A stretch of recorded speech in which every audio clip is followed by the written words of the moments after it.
Bonjour Champangui, bonjour à tous les Olampangui, c'est votre Ntumwa Nswadi Kimbazi. Bienvenue sur la plateforme de la tradition Congo de l'école initiatique Kimuntu. Aujourd'hui Champangui, j'aimerais vous parler de la chasteté, la lumière pure qui élève l'âme au-dessus des illusions du désir. Mes frères, mes sœurs, Zola. Il existe en effet une vertu que notre monde modeste a oubliée.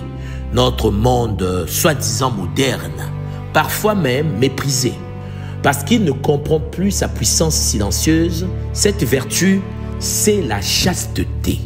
La chasteté chez Champangui n'est pas une privation. Ce n'est pas un rejet du corps, ni une condamnation du désir. La chasteté pour nous, au sein de la tradition Congo primordiale, est une consécration. Si le choix conscient de préserver, de sublimer et de canaliser l'énergie de vie, non pas selon les pulsions du monde, mais selon la sagesse de l'âme, le Bumuntu nous enseigne que la chasteté, ce n'est pas dire non au désir, c'est dire oui à une énergie supérieure, à une vocation sacrée, à un appel intérieur plus grand. La chasteté, pour nous, est un chemin d'élévation.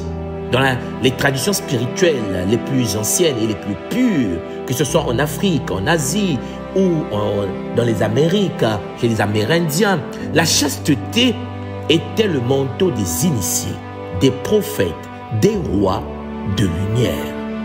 Alors, pourquoi? Parce que chez Champangui, l'énergie sexuelle est la plus puissante force de création. Et lorsque cette force est contenue, purifiée et dirigée, elle devient un canal de clairvoyance, de guérison, de rayonnement divin.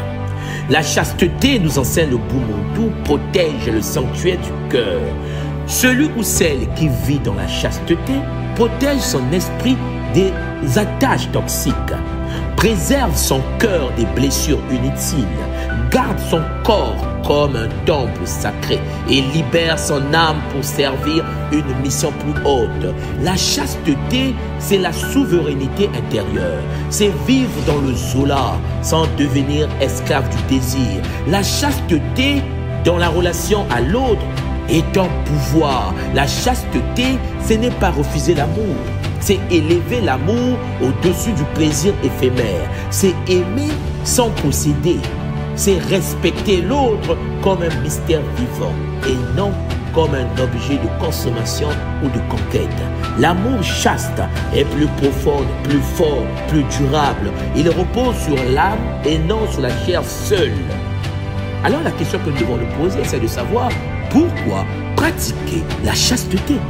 Pour la tradition Congo, un Muntu conscient est celui-là même qui pratique la chasteté pour retrouver la clarté mentale et la paix du cœur, pour conserver l'énergie vitale et non pas la dilapider, pour se préparer à un amour sacré, pur et puissant avec l'être aimé dans le lomo, pour honorer son corps comme une offrande à la lumière, pour entendre la voix divine plus clairement sans interférence des patients. Oui, chers Olampangui, la chasteté est une couronne invisible de lumière. Voilà pourquoi ne laisse pas le monde t'apprendre à désirer sans conscience. Ne crois pas, oh Champangui, que la conscience est archaïque.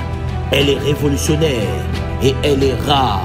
Oh Champangui, sois conscient que la puissance réside dans la chasteté et n'oublie pas que la chasteté est divine. Le Bumuntu nous enseigne que la chasteté n'est pas absence d'amour. C'est la forme la plus pure de l'amour. Celle qui attend, qui respecte, qui honore et qui transforme le corps en sanctuaire vivant de la lumière. Alors je t'invite aujourd'hui avec bonheur, oh Muntu, que tu sois un couple en chemin ou dans le silence intérieur, choisis la chasteté comme chemin de feu pur et laisse ton âme rayonner sans attacher aux illusions.